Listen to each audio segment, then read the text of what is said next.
Hello प्यारे बच्चों, कैसे हो आप सब। I hope you all are safe at your home. Today I will discuss about various problems on quantum number, जो कि बहुत सारे कॉम्पिटिटिव एग्जाम में पूछी जाती है। ऐसा कोई भी एग्जाम नहीं है जिसमें ये प्रॉब्लम नहीं पूछी जाती।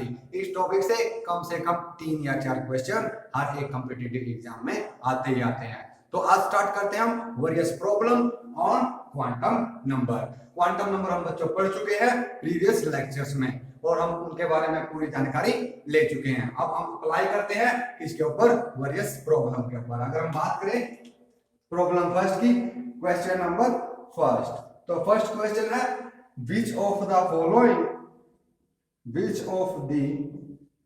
फॉलोइंग क्वांटम number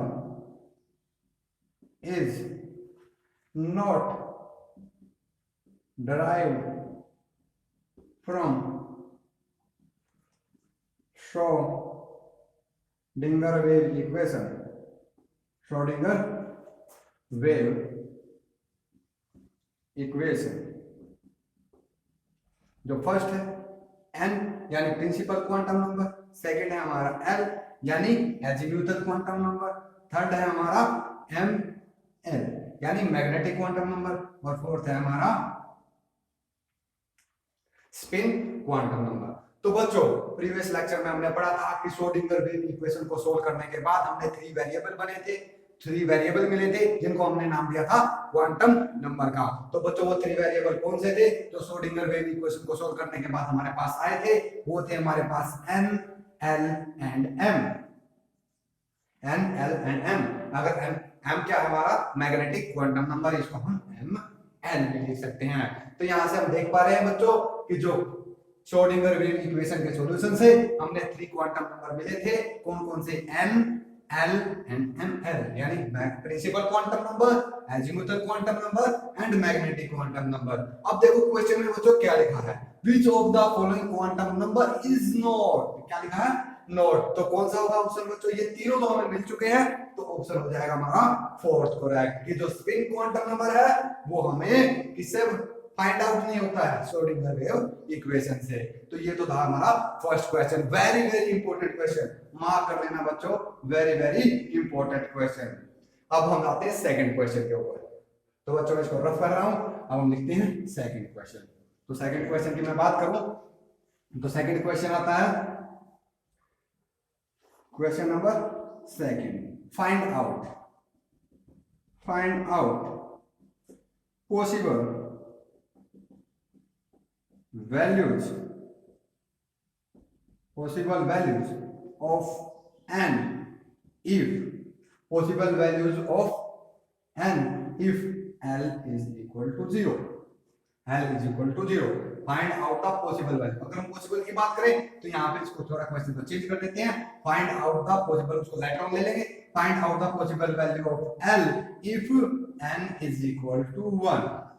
जब हमारे पास n is equal to 1 है तो उसके लिए हमें पॉसिबल वैल्यू ऑफ l यानी एजीमुथल क्वांटम नंबर निकालनी है। तो बच्चों हमने पढ़ा था जो एजीमुथल क्वांटम नंबर होता है उसकी मिनिमम वैल्यू 0 होती है और मैक्सिमम वैल्यू होती है n-1। तो हमें क्या दिया हुआ बच्चों? अगर हम n की बात करें तो मैक्सिमम वैल्यू की बात, मिनिमम वैल्यू तो हमें फाइंड आउट हो चुकी है, 0 से स्टार्ट होगा। अब हम मैक्सिमम वैल्यू निकाल सकते हैं, तो बीच का तो हमें वेरिएबल जो हमारी लिमिट है उसका अगर हम इनिशियल और फाइनल लिमिट फाइंड आउट कर लेते हैं तो हम इजीली फाइंड आउट कर सकते हैं कि कितनी पॉसिबल वैल्यू होंगी हमारी l की। अगर मैं l की बात करूं, मैक्सिमम मिनिमम वैल्यू हमारी 0 हो गई और मैक्सिमम वैल्यू n-1। अगर मैं यहां से n की वैल्यू निकालूं तो n = l+1। तो l की वैल्यू बच्चों कितनी दी है? तो हमारे पास n की वैल्यू 1 है, तो यहां से हमें l की वैल्यू निकालनी है, यहां से तो n की वैल्यू निकल जाएगी। तो सेकंड वाला क्वेश्चन होगा, इसी पे डिस्कस करेंगे।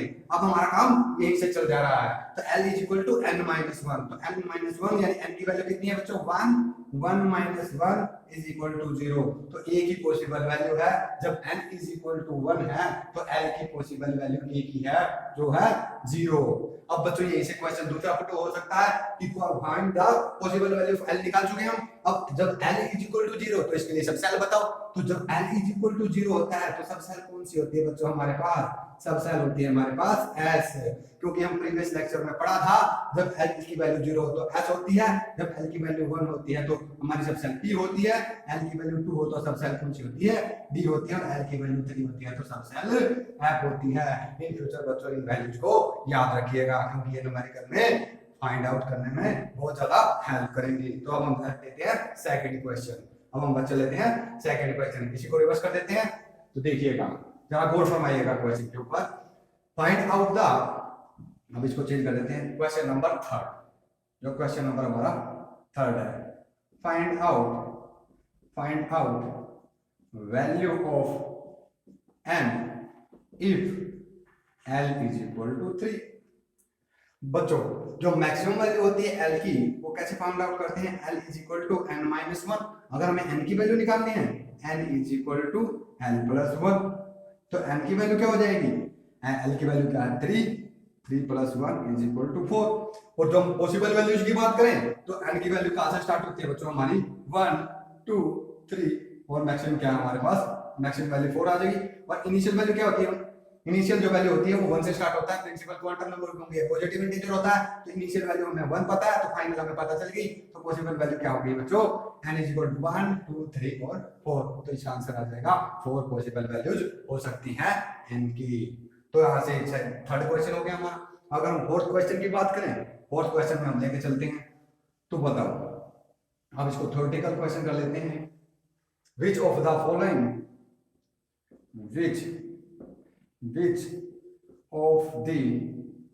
following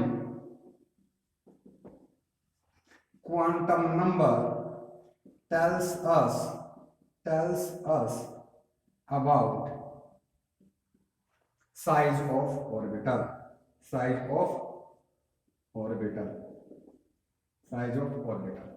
ऑर्बिटल के साइज के बारे में। जो फर्स्ट ऑप्शन है वो हमारा n principal quantum number, second हमारा l azimuthal quantum number, third है हमारा ml यानी कौन सा, मैग्नेटिक क्वांटम नंबर, और फोर्थ है हमारा ms यानी स्पिन क्वांटम नंबर। बच्चों लेटर वीडियो में हमने देखा था कि जो साइज ऑफ सेल या साइज ऑफ सेल बताना हो, या सेल के बारे में फाइंड आउट करना हो, या ऑर्बिट के बारे में बताना हो, या एनर्जी ऑफ ऑर्बिटल के बारे में बताना हो, एनर्जी ऑफ ऑर्बिटल के बारे में बताना हो, या साइज ऑफ ऑर्बिटल के बारे में बताना हो, तो इन सब की जानकारी बच्चों हमें किससे मिलती है, इन सब की जानकारी मिलती है हमें प्रिंसिपल क्वांटम नंबर, जिसको स्मॉल n से डिनोट किया जाता है। तो यहां से हमें पता चल गया बच्चों आंसर हमारा क्या हो जाएगा, स्मॉल n, यानी फर्स्ट हमारा आंसर हो जाएगा। अब बच्चों यहीं पे क्वेश्चन को सोल्व करके नहीं छोड़ देना है। अब बाकी ऑप्शन क्यों गलत हुए, ये हमें फुल कॉन्सेप्ट के बारे में बताएगा कि जो बाकी ऑप्शन है वो रॉन्ग क्यों है। तो आइए जानिएगा, जरा गौर फरमाइएगा। जो L की वैल्यू होती है बच्चों, ये बताती है हमें सब सेल के बारे में, किसके बारे में, सब सेल के बारे में। अगर डीपली स्टडी करें तो ये बताती है हमें शेप्स ऑफ, किसके बारे में, शेप्स ऑफ ऑर्बिटल के बारे में, शेप्स ऑफ ऑर्बिटल के बारे में। अब बच्चों मैग्नेटिक क्वांटम नंबर है, ये बताता हमें ऑर्बिटल के बारे में, किसके बारे में, ऑर्बिटल के बारे में। अगर और फर्दर अगर हम डीपली इसकी बात करें तो ये बताता है ओरिएंटेशन ऑफ ऑर्बिटल के बारे में, किसके बारे में, ओरिएंटेशन ऑफ ऑर्बिटल के बारे में। तो कंफ्यूज मत होना, या ml जो मैग्नेटिक क्वांटम नंबर है ये हमें ऑर्बिटल के बारे में बताएगा। अगर कहीं पे ऑर्बिटल लिखा है तो ऑर्बिटल लिख देना, अगर कहीं पे क्या लिखा है बच्चों, वो आपको कंफ्यूज करने के लिए ऑर्बिटल की जगह पे ओरिएंटेशन ऑफ ऑर्बिटल भी दे सकता है। तो ध्यान रखिएगा कि दोनों बातें एक ही हैं, और कौन बात है, मैग्नेटिक क्वांटम नंबर। और जो फोर्थ ऑप्शन है वो हमारा रॉन्ग क्यों हुआ, क्योंकि जो स्पिन क्वांटम नंबर होता है वो हमें बताता है रोटेशन ऑफ इलेक्ट्रॉन के बारे में, कि वो क्लॉकवाइज रोटेट कर रहा है, तो क्लॉकवाइज रोटेट कर रहा है तो प्लस हाफ, और एंटी क्लॉकवाइज रोटेट कर रहा है तो माइनस हाफ। तो बच्चों ये हमारा क्वेश्चन कंप्लीट होता है। कोई भी क्वेश्चन करने से पहले आप ध्यान दीजिएगा, पूरी आपको नॉलेज होनी चाहिए कॉन्सेप्ट के बारे में। अगर आपका कॉन्सेप्ट मजबूत है तो आप कोई भी क्वेश्चन आसानी से सोल्व कर सकते हैं। क्वेश्चन करने का, कॉन्सेप्ट को सीखने का सबसे अच्छी अप्रोच ये है, ये नहीं है कि हमें पता है कि ये फर्स्ट ऑप्शन हमारा सही है तो ये सही करके छोड़ देना, लेकिन बाकी 3 ऑप्शन गलत क्यों है ये बताता है आपकी पकड़ कॉन्सेप्ट के ऊपर, कि अगर आप 3 क्वेश्चन को गलत करने में प्रूव हो जाते, करने के अगर आप तीन ऑप्शन को गलत प्रूव कर देते हैं तो इसका मतलब है कि आपको कॉन्सेप्ट की फुल नॉलेज है। तो ऐसे आपको क्वेश्चन को अप्रोच करना है बच्चों, तो ध्यान दीजिएगा। अब चलते हैं नेक्स्ट क्वेश्चन के ऊपर। Next question, question number 5। अगर मैं क्वेश्चन नंबर 5 की बात करूं तो इसमें एक क्वेश्चन थ्योरेटिकली और ले लेते हैं। क्वेश्चन नंबर 5, अगर मैं क्वेश्चन नंबर 5 की बात करूं, क्वेश्चन नंबर 5 में which of the following quantum number tells us about orientation of electron, नहीं, orientation of orbitals। तो बताइएगा, फर्स्ट है हमारा, फर्स्ट ऑप्शन है हमारा n, सेकंड है हमारा l, थर्ड है हमारा ml और फोर्थ है हमारा ms। तो जानिएगा, तो जो हमने पूछा क्या है, ओरिएंटेशन ऑफ इलेक्ट्रॉन। अभी प्रीवियस क्वेश्चन में हमने डिस्कस किया था कि ओरिएंटेशन ऑफ ऑर्बिटल्स कौन बताता है बच्चों, मैग्नेटिक क्वांटम नंबर, इसको ml से रिप्रेजेंट किया जाता है। अभी डिस्कस किया था प्रिंसिपल क्वांटम नंबर सेल के बारे में, ऑर्बिट के बारे में, एनर्जी ऑफ ऑर्बिटल के बारे में या साइज ऑफ ऑर्बिटल के बारे में बताता है। एल बताता है सब सेल के बारे में या शेप्स ऑफ ऑर्बिटल के बारे में। मैग्नेटिक नंबर किसके बारे में बताता है, ऑर्बिटल के बारे में या ओरिएंटेशन ऑफ ऑर्बिटल के बारे में। और स्पिन का तो हमें पता ही है, ये बताता है रोटेशन ऑफ इलेक्ट्रॉन के बारे में, क्लॉकवाइज या एंटी क्लॉकवाइज के बारे में। तो हमारा आंसर क्या हो गया बच्चों, इसका थर्ड ऑप्शन हो गया मैग्नेटिक क्वांटम नंबर। अब नेक्स्ट क्वेश्चन पे चलते हैं, क्वेश्चन नंबर 6। क्वेश्चन नंबर 6, अब ये question which of the, very important, ध्यान दीजिएगा। क्वेश्चन नंबर 6 वेरी इंपॉर्टेंट, बहुत सारे कॉम्पिटिटिव एग्जाम में पूछा जाता है। विच ऑफ द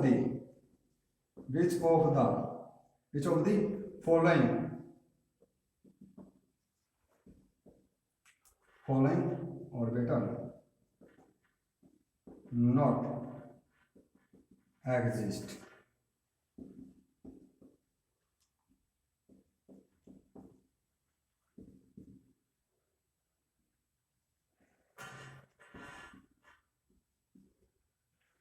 ध्यान दीजिएगा एग्जिस्टेंस के लिए। फर्स्ट देखो, अब हम सेकंड से ले लेते हैं, सेकंड देखते हैं। एन की वैल्यू 1, एल की वैल्यू पी के लिए क्या होती है 1। अब देखो बच्चों, एन की वैल्यू भी 1 है और एल की वैल्यू 1 है, और हमें पता है कि जो एल की मैक्सिमम वैल्यू होती है वो n-1 होती है। तो इसका मतलब तो यहाँ पे ये हो गया कि जो सेल है वही क्या है, सब सेल है। ऐसा पॉसिबल नहीं हो सकता है, क्योंकि सेल के अंदर क्या एग्जिस्ट करती है, सब सेल एग्जिस्ट करती है। क्योंकि मान लो हमारे पास एग्जांपल के तौर पर हमारा होम है, और जो होम है वो सबसेट है किसका, होम, जो होम का सबसेट है वो हमारा किचन। अब देखो होम के अंदर किचन एग्जिस्ट कर सकता है, लेकिन किचन के अंदर पूरा होम एग्जिस्ट नहीं कर सकता। वही दो बात यहाँ पे है कि सेल के अंदर सब सेल आ सकती है, सब सेल के अंदर सेल एग्जिस्ट नहीं कर सकती है। तो ध्यान दीजिएगा, n और l की वैल्यू कभी भी सेम नहीं हो सकती है। जो l की वैल्यू होगी वो ऑलवेज लेस देन n होगी। तो हमारा आंसर क्या हो गया, सेकंड। अब यहाँ पे देखो n की वैल्यू 2 है, l की वैल्यू 1 है, l की वैल्यू 1 है, तो यहाँ पे एग्जिस्ट कर सकता है। क्यों, क्योंकि l की वैल्यू n से क्या है, कम है। और यहाँ पे देखो n की वैल्यू 3 है, l की वैल्यू क्या है 2 है, लेस देन n है। तो l जो है वो लेस देन क्या है, जो n है वो क्या है, ग्रेटर देन l है, या l लेस देन n है। तो ये भी एग्जिस्ट करेगा, तो ये भी एग्जिस्ट करेगा। और 2s, n की वैल्यू 2 है, तो s के लिए l की वैल्यू 0 होती है, तो यहाँ पे n is greater than l और l is less than n, तो ये भी एग्जिस्ट करेगा। तो ऐसा कौन सा ऑर्बिटल है जो हमारा एग्जिस्ट नहीं करता है, वो है 1p। हमारा आंसर क्या हो जाएगा बच्चों, 1p। तो ये क्वेश्चन ध्यान रखिएगा, ऐसे ऐसे क्वेश्चन बहुत पूछे जाते हैं, तो n और l की वैल्यू पे डिपेंड करते हैं, तो ध्यान दीजिएगा ऐसे क्वेश्चनों पर। अब हम चलते हैं 7 क्वेश्चन पे, question number 7, most important question जो कि हमारे एनसीईआरटी से ले रहे हैं। एनसीईआरटी की प्रॉब्लम है, बहुत ही फेमस क्वेश्चन जो कि मोस्टली कॉम्पिटिटिव एग्जाम में पूछा गया है। Find out total number of electrons if n is equal to 4 and ml is equal to -r।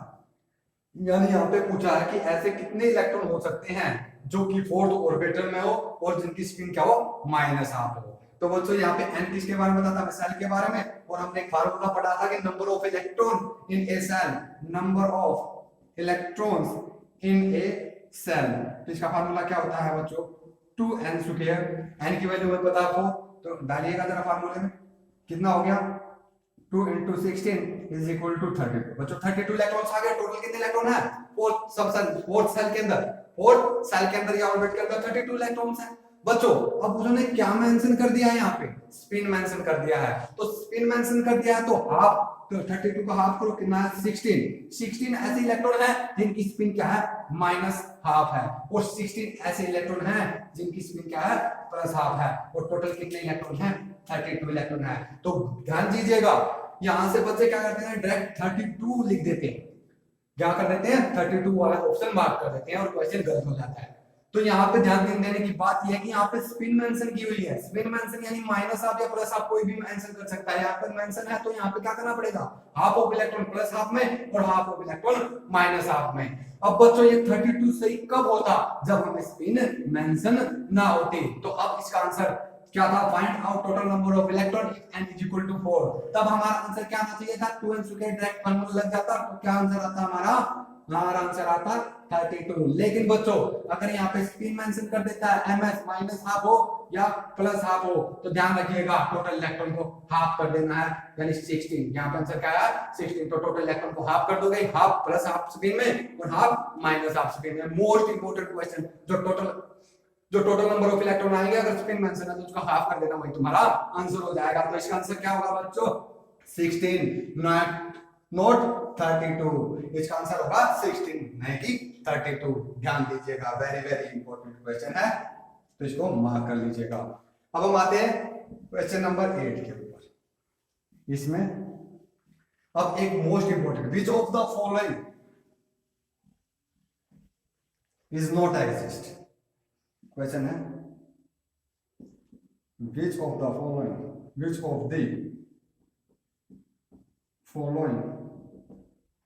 is not exist। First है n is equal to 1, l is equal to 1, ml is equal to 0, ms is equal to minus half। second n is equal to 2, l is equal to 1, ml is equal to minus 1, ms is equal to plus half। n is equal to 3, l is equal to 2, ml is equal to 0 और ms is equal to minus half।